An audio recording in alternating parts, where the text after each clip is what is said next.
Okay, so our next topic is seed and fruit development. So हम लोगों ने इसके पहले जो है डेवलपमेंट ऑफ एम्ब्रियो तक का पढ़ा है, और उसके बाद में अभी एम्ब्रियो जब डेवलप हो जाता है नेक्स्ट जो स्टेप होती है सेक्सुअल रिप्रोडक्शन में वो है सीड फॉर्मेशन और फ्रूट फॉर्मेशन. सो अभी यहाँ पर हम लोग जो है वो सीड फॉर्मेशन देखेंगे. कुछ स्पेशल मोड्स ऑफ रिप्रोडक्शन भी हैं, ब्रीफ में शॉर्ट में दिया हुआ है, वो भी अपने को स्टडी करना है. So we'll study those special modes of reproduction also. So here a synopsis of seeds and fruit development is written on the screen.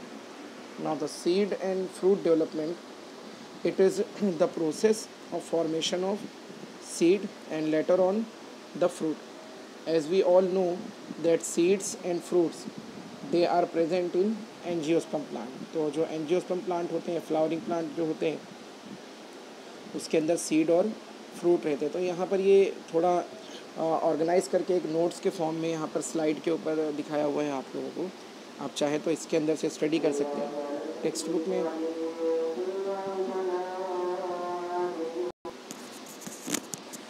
Okay, so the seed is normally formed after fertilization. Fertilization होने के बाद ही जो है seed form होता है, और fertilisation जब हो जाता है तो उसके बाद में एम्ब्रियो फॉर्म होता है. जैसे जैसे अंदर एम्ब्रियो फॉर्म होता है तो जो ओव्यूल्स के वॉल रहते हैं वो कवर करना शुरू करते हैं एम्ब्रियो को, और लेटर ऑन उससे और एम्ब्रियो से मिला करके जो है वो सीड की फॉर्मेशन होती है. तो सीड जो है वो क्यों ज़रूरी है? सीड जो है it is responsible for transferring the characters to the next generation. Actually जो नेक्स्ट जनरेशन होती है वो हमारी जो है वो सीड से ही आती है, सीड के थ्रू आती है. So you can see here it is one of the way that plants can produce offspring by forming और मेकिंग द सीड. इसके थ्रू नेक्स्ट जनरेशन में उसका ट्रांसमिशन होता है. So it is to create the offspring for the next generation. यहाँ पे एक typical जो है वो डाइकॉट सीड का डायग्राम दिखाया हुआ है. तो अभी ये टिपिकल डाइकॉट सीड के डायग्राम में हम लोग यहाँ पर देख सकते हैं. सो इसको मैं थोड़ा जूम करता हूँ. Now this is a typical dicot seed. Bean का डायग्राम है यहाँ पर. सो कोई भी डाइकॉट सीड हो उसके दो कॉटिलीडॉन्स हैं. So these are the two cotyledon, और उसके ऊपर की जो कवरिंग रहती है we called it as the seed coat. इसको हम लोग सीड कोट बोलते हैं. सीड कोट के दो पार्ट रहते हैं. आउटर जो डार्क ब्लैक वाला पोर्शन दिखाया हुआ है this is the hard part. Usually it remain hard. ज़्यादा करके सीड के अंदर ये हार्ड रहता है. तो इसको हम लोग जो है वो टेस्टा बोलते हैं. This part is called as the testa, और it is called the testa. Right. So it is known as testa. और उसके अंदर का जो सॉफ्ट पार्ट रहता है वो तो उसको हम लोग बोलते हैं tegmen. So testa and tegmen, these are the two parts of the seed coat. Seed coat के दो लेयर्स हैं. तो ये दोनों लेयर जो सीड कोट के हैं इसके नीचे फिर उसकी सीड के कॉटिलीडॉन्स रहते हैं. So you can see here the cotyledon. Yellow colour में यहाँ पे कॉटिलीडॉन्स दिखाया हुआ है. कॉटिलीडॉन के अंदर जो है रिजर्व फूड मटेरियल रहता है, और ये जो रिजर्व फूड मटेरियल होता है ये हेल्प करता है रेडिकल और प्ल्यूमोल को ग्रो होने में. रेडिकल और प्ल्यूमोल जो है ये दोनों एम्ब्रियोनल एक्सिस का पार्ट है. तो रेडिकल जो है वो यहाँ से फूड मटेरियल कॉटिलीडॉन से एब्जॉर्ब करेगा, या कॉटिलीडॉन्स के बीच में एंडोस्पर्म रहता है वहाँ से एब्जॉर्ब करेगा. कहीं से भी वो एब्जॉर्ब कर सकता है.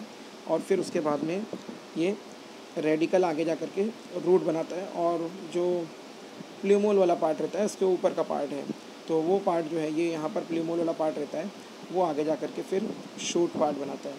और कॉटिलीडॉन के ऊपर जो है वो थिन लीफी स्ट्रक्चर्स जो है वो प्रेजेंट रहते हैं. They are called as epicotyl. और इसी तरह का कुछ स्ट्रक्चर उसके नीचे प्रेजेंट रहता है जिसको हम लोग हाइपोकोटाइल बोलते हैं. तो एपिकोटाइल, हाइपोकोटाइल, रेडिकल और प्ल्यूमोल ये पूरा मिलकर के एम्ब्रियो एक्सिस बनाते हैं. So this is the structure of a typical dicot seed. Dicot seed का स्ट्रक्चर जो है वो अपना यहाँ पर ये हुआ. नेक्स्ट अभी यहाँ पर हम लोग जो है वो देखते हैं कुछ पॉसिबिलिटीज़. सीड्स के भी कुछ टाइप्स देखते हैं. देखो एंडोस्पर्म जो होता है वो न्यूट्रिटिव फूड मटेरियल होता है. तो एंडोस्पर्म बहुत सारे सीड के अंदर यूज़ हो जाता है. जब ये एम्ब्रियो फॉर्म होता है तो वो एंडोस्पर्म को यूज़ कर लेता है. जब एंडोस्पर्म पूरा ख़त्म हो जाता है तो मैच्योर सीड के अंदर कोई एंडोस्पर्म बाकी नहीं बचता है, तो ऐसे सीड को हम लोग बोलते हैं नॉन एंडोस्पर्मिक सीड, और it is also called ex albuminous seed. फिर समटाइम ऐसा होता है कि जो एम्ब्रियो होता है वो एंडोस्पर्म कंज्यूम करता है, बट कंप्लीट एंडोस्पर्म जो है वो कंज्यूम नहीं कर पाता है, थोड़ा एंडोस्पर्म मैच्योर सीड में बाकी रह जाता है। तो अगर एंडोस्पर्म मैच्योर सीड में बाकी रह जा रहा है तो ऐसे सीड को हम लोग बोलते हैं एंडोस्पर्मिक सीड। कुछ स्पेसीज़ में जैसे ब्लैक पेपर में, बीट में, इनके अंदर जो न्यूसेलस वाला पार्ट है वो न्यूसेलस वाला पार्ट भी रिमेनिंग रह सकता है और वो भी नरिशमेंट कर सकता है। तो अगर न्यूसेलस वाला पार्ट रिमेनिंग है और वो बचा हुआ है तो उस रिमेनिंग न्यूसेलस को, परसिस्टेंट न्यूसेलस को हम लोग बोलते हैं पेरीस्पर्म। तो इस तरह से कुछ ये सीड्स के अंदर एंडोस्पर्म के प्रेजेंस और अब्सेंस की बेसिस पर सीड्स के टाइप्स हैं। फिर नेक्स्ट जो है अपना स्ट्रक्चर दिया हुआ है यहाँ पे मोनोकॉट सीड का। एक्चुअली हम लोगों ने मोनोकॉट सीड का जो स्ट्रक्चर है ये हम लोगों ने मॉर्फोलॉजी ऑफ फ्लावरिंग प्लांट वाले चैप्टर में स्टडी किया है। So this is a typical monocot seed. मेज़ के सीड का डायग्राम दिया हुआ है। ये ऊपर का जो पार्ट है इसका it is called the endosperm. ऊपर का पार्ट जो है ये एंडोस्पर्म है और नीचे का जो पूरा पार्ट है ये उसका कॉटिलिडॉन वाला पार्ट है। It is also called the scutellum. So scutellum it is the cotyledon part और एंडोस्पर्म का ऊपर का पार्ट है ये। इसके ऊपर की जो कवरिंग देख रहे हो लाइट ऑरेंज कलर वाली, it is called the seed coat और फ्रूट वॉल।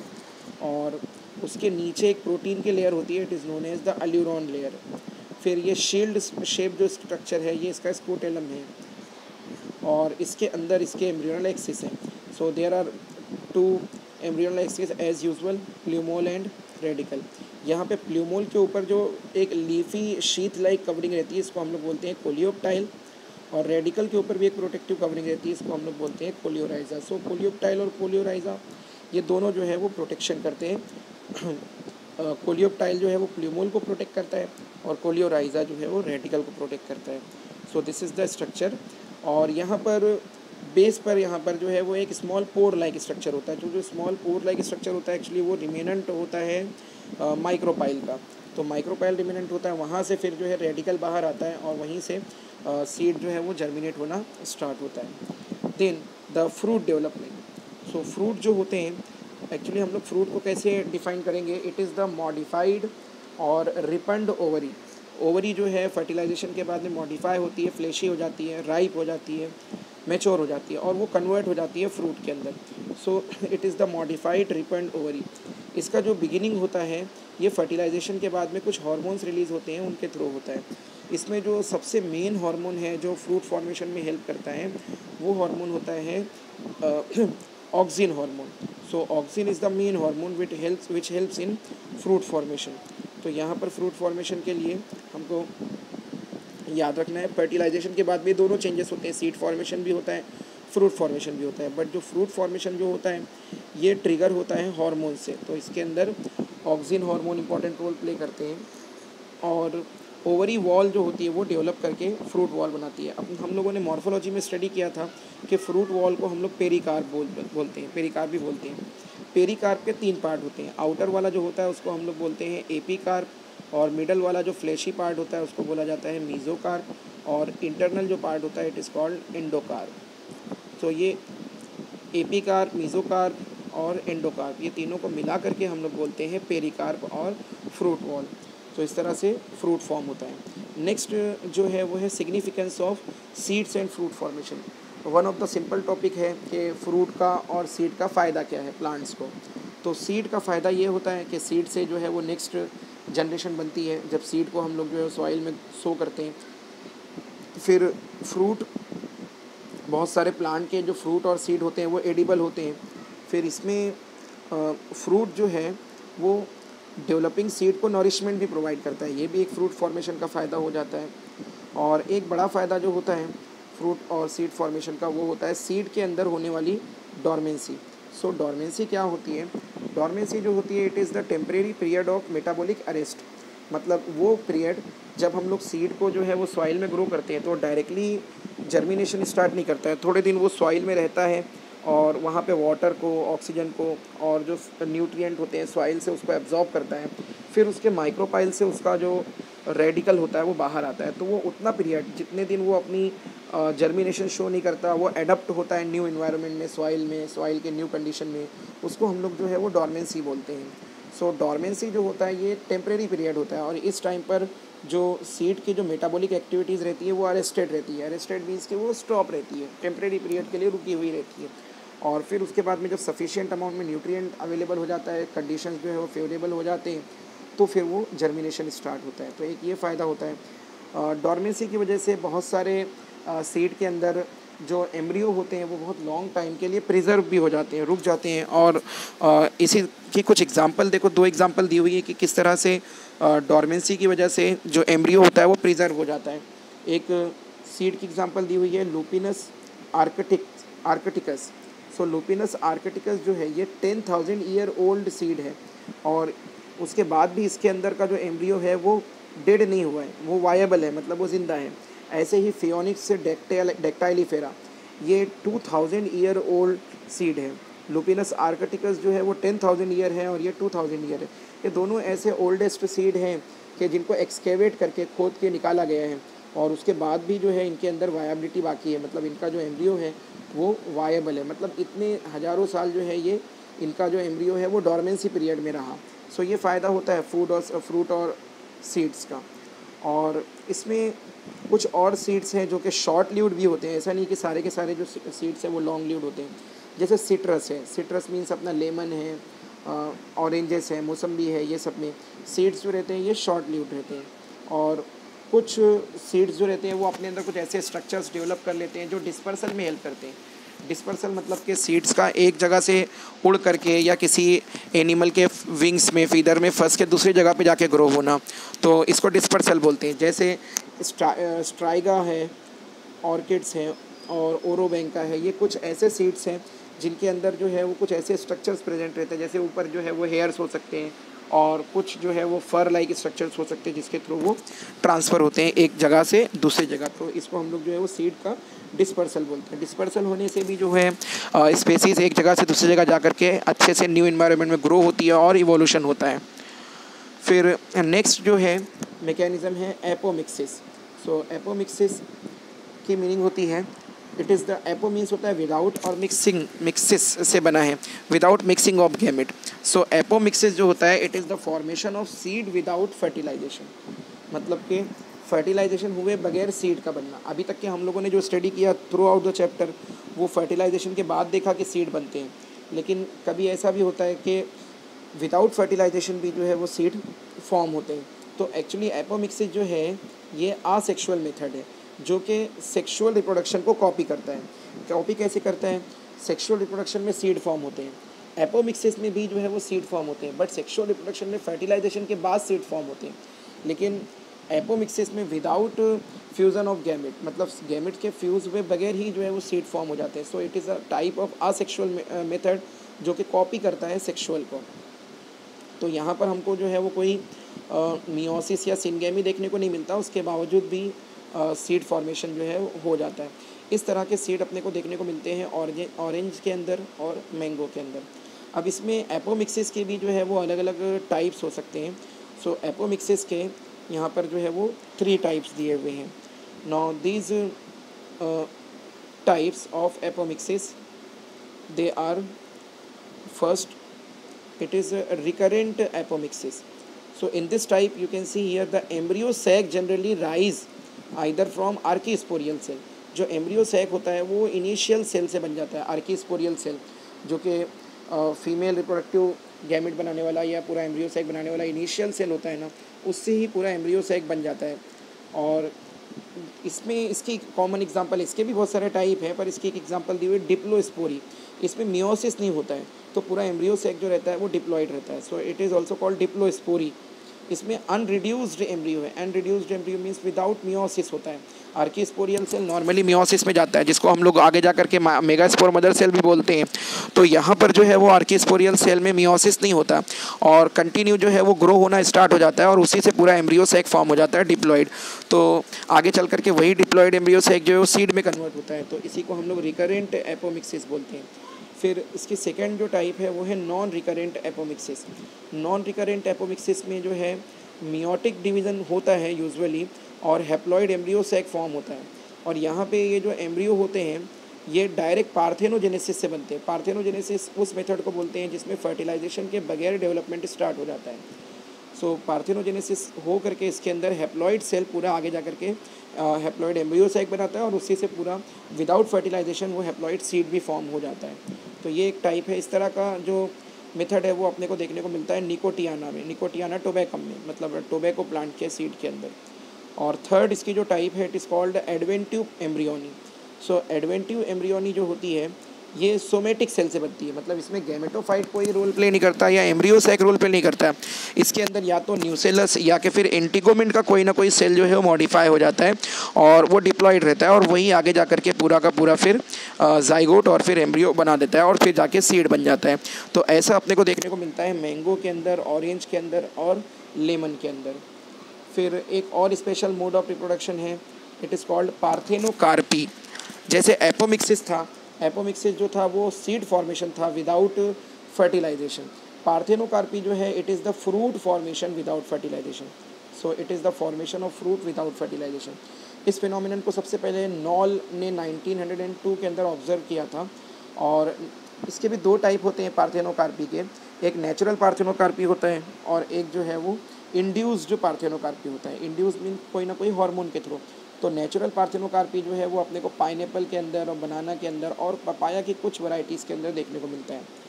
तो यूजुअली जो है हमको पाइनएप्पल में, बनाना में सीड्स जो है वो नहीं मिलते हैं, तो उसके अंदर सीड्स भी जनरेट हो जाते हैं। पपाया की कुछ वैरायटी में सीड्स आते हैं और कुछ स्पेशल वैरायटी ऐसी होती हैं जिनके अंदर सीड नहीं भी होते हैं। सो इस तरह के जो फ्रूट्स होते हैं इनको हम लोग पार्थेनोकार्पिक या सीडलेस फ्रूट्स बोलते हैं। और दूसरा जो इंड्यूस्ड पार्थेनोकार्पी होता है ये आर्टिफिशियली इंड्यूस्ड होता है। इसको हम लोग जो है वो ऑक्सिन और उसी का साइंटिफिक नेम है या केमिकल नेम है इंडोल 3 एसिटिक एसिड, इसके थ्रू इंड्यूस करते हैं। तो ऑक्सिन के थ्रू हम लोग इसको जो है वो इंड्यूस करते हैं, या कि फिर जो है वो गिबरलिन नाम का हार्मोन आता है उसके थ्रू भी हम लोग जो है वो इंड्यूस्ड पार्थेनोकार्पी करते हैं ग्रेप्स के अंदर और कुछ फ्रूट्स के अंदर। तो इसमें इन जो ऐसे जो फ्रूट्स होते हैं पार्थेनोकार्पिक उसमें सीड्स नहीं होते हैं। नेक्स्ट जो है फिनोमिनन वो है poly embryony. So as the name itself suggest, poly means होता है मेनी, एम्ब्रियोनी मतलब एम्ब्रियो। तो एक ही सीड के अंदर एक टाइम में बहुत सारे एम्ब्रियोज का आना, इसको हम लोग पॉली एम्ब्रियोनी बोलते हैं। इसको 1719 में ऑब्जर्व किया था लीवेनहोक ने। तो इसको सिट्रस के जीनस में सबसे पहले ऑब्जर्व किया गया और इससे मल्टीपल सीडलिंग्स निकलते हैं। यूजुअली क्या होता है जब हम ऐसे सीड्स को ग्रो करते हैं सॉइल में जिसके अंदर मल्टीपल एम्ब्रियो होते हैं तो उससे जो है वो बहुत सारे सीडलिंग निकलते हैं और जो सबसे ज़्यादा वायबल सीडलिंग होता है वो आगे जाके और ग्रो होता है और फिर उससे पूरा प्लांट जो है वो फॉर्म होता है। फिर इसके भी जो है वो डिफरेंट टाइप्स हैं। सो पॉली एम्ब्रियोनी के अंदर जो है इसमें जो फर्स्ट टाइप है वो है एडवेंटिव पॉली एम्ब्रियोनी। अब इसमें जो एम्ब्रियो है वो डेवलप होता है डिप्लॉयड सेल से, न्यूसेलस के डिप्लॉयड सेल से या कि फिर इंटीगोमेंट के, तो दोनों से डेवलप हो सकता है। डिप्लॉयड सेल दोनों ही होते हैं, न्यूसेलस भी और इंटीगोमेंट में, तो सिट्रस में ऐसा देखने को मिलता है। और दूसरा जो है वो cleavage poly embryony. Cleavage poly embryony जो होता है ये जब जाइगोट जो है वो डिवाइड होता है, जाइगोट जब डिवाइड होता है तो उसके बाद में हमको पता है एक सस्पेंसर सेल बनता है और फिर एक जो है वो आगे जा कर के ग्लोबुलर एम्ब्रियो बनाने वाला सेल बनता है। तो इसके अंदर जो है क्लीवेज पॉली एम्ब्रियोनी में सेल डिवीज़न जो है वो फर्दर कई बार हो जाता है और जो इनिशियल 2 सेल्ड स्टेज होती है अपने फॉर्मेशन में, जो अपना एम्ब्रियोनल सेल और सस्पेंसर सेल बनता है, वो एम्ब्रियोनल सेल और suspensor cell many time divide हो जाते हैं और उससे जो है वो एक ही एम्ब्रियो सैक में बहुत सारे एम्ब्रियोज आ जाते हैं। तो इसको भी हम लोग पॉली एम्ब्रियोनी बोलते हैं और ये क्लीवेज की वजह से हो रहा है, क्लीवेज का मतलब सेल डिवीज़न की वजह से हो रहा है, तो इसके लिए इसको क्लीवेज पॉली एम्ब्रियोनी बोलते हैं। सो ये क्लीवेज पॉली एम्ब्रियोनी हो गया और उसके ऊपर जो था एडवेंटिव पॉली एम्ब्रियोनी। फिर ऐसे ही एक और टाइप है पॉली एम्ब्रियोनी की, it is called nucellar poly embryony. तो न्यूसेलर पॉली एम्ब्रियोनी में न्यूसेलस का जो है वो कोई ना कोई सेल एम्ब्रियो बनाता है। वैसे ये भी जो है वो एडवेंटिव पॉली एम्ब्रियोनी की ही एक टाइप है। देखो हमने देखा एडवेंटिव पॉली एम्ब्रियोनी में दो पॉसिबिलिटीज़ हैं, या कि जो है वो डिप्लॉयड न्यूसेलस से जो है वो एम्ब्रियो डेवलप हो सकता है और या कि फिर जो है वो इंटीगोमेंट से हो सकता है। तो अगर स्पेसिफिकली न्यूसेलस से डेवलप हो रहा है तो उसको हम लोग बोलेंगे न्यूसेलर एडवेंटिव पॉली एम्ब्रियोनी, और अगर इंटीगोमेंट से हो रहा है तो इंटीगोमेंटल एडवेंटिव पॉली एम्ब्रियोनी बोलेंगे। और फिर ऐसे ही न्यूसेलर पॉली एम्ब्रियोनी या न्यूसेलर एडवेंटिव पॉली एम्ब्रियोनी के जो है वो कुछ टाइप हैं। एक है पार्थेनोजेनेसिस। यूजुअली पार्थेनोजेनेसिस की जो टर्म होती है ये हम एनिमल्स के लिए यूज़ करते हैं, ऐसे एनिमल जो विदाउट फर्टिलाइजेशन डेवलप होते हैं, जो इंसेक्ट में होते हैं। तो यहाँ जो पार्थेनोजेनेसिस है ये प्लांट्स के अंदर है। So it is the development of embryo directly from the egg cell और मेल गैमेट से डायरेक्ट डेवलप होना। मतलब इसमें फीमेल गैमेट हेल्प नहीं करता है एम्ब्रियो बनाने में। नॉर्मली तो फीमेल गैमेट हेल्प करता है, लेकिन कभी कभी ऐसा होता है कि मेल गैमेट जो है वो ट्रांसफॉर्म होकर के एम्ब्रियो बना लेता है, तो उसको हम लोग बोलते हैं पार्थेनोजेनेसिस। और सेकेंड जो है इसके अंदर वो है ऑगैमोस्पर्मी। इसके अंदर जो है प्लांट्स जो है वो सीड प्रोड्यूस करते हैं, लेकिन एम्ब्रियो उसके अंदर रहता है और मियोसिस नहीं होता, मतलब विदाउट ओमिटिंग मियोसिस होता है और सिनगेमी और मियोसिस दोनों होता है, और उसमें जो है वो एम्ब्रियो प्रोड्यूस होता है, तो इसको अगैमोस्पर्मी बोलते हैं। और पार्थेनोकार्पी एक होता है। पार्थेनोकार्पी जो it is the formation of fruit without fertilization. So these are the some special mode of reproduction. Actually हमको चैप्टर में ज़्यादा जो फोकस किया है वो नॉर्मल मोड ऑफ रिप्रोडक्शन पे किया है। तो जो हम लोगों ने डेवलपमेंट ऑफ सीड और डेवलपमेंट ऑफ फ्रूट तक का स्टडी किया है, वहाँ तक के हमको और अच्छे से डिटेल में पढ़ना है। और उसके बाद में जो मेथड्स दिए हुए हैं ये बहुत ही शॉर्ट में दिए हुए हैं। आगे की क्लासेस में जब हम लोग बॉटनी से ग्रेजुएशन वगैरह करने को जाते हैं तो वहाँ पर जो है इनके और डिफरेंट टाइप और इनके मैकेनिज़्म देखने को मिलते हैं। These are called special mode of reproduction. इनको स्पेशल मोड बोलते हैं क्योंकि ये सारे के सारे प्लांट्स में देखने को नहीं मिलता। कुछ स्पेसिफिक प्लांट्स ही होते हैं जहाँ पर ये इस तरह के मोड रहते हैं, जैसे ये हो गया पॉली एम्ब्रियोनी हो गया, एपोमिक्सिस हो गया, पार्थेनोजेनेसिस हो गया, डिप्लोस्पोरी हो गया, पार्थेनोकार्पी हो गया। ये सब स्पेशल मोड ऑफ रिप्रोडक्शन में आते हैं। तो हायर लेवल पे जब हम लोग और स्टडी करते हैं बॉटनी को, तो वहाँ पर हमको जो है इनको इनकी डिटेल और इनके और टाइप्स, इनके सब टाइप्स जो है वो सब स्टडी करने को मिलते हैं। तो यहाँ तक के जो अपना फर्स्ट चैप्टर है reproduction in lower and higher plant, ये अपना कंप्लीट हो गया है। ओके।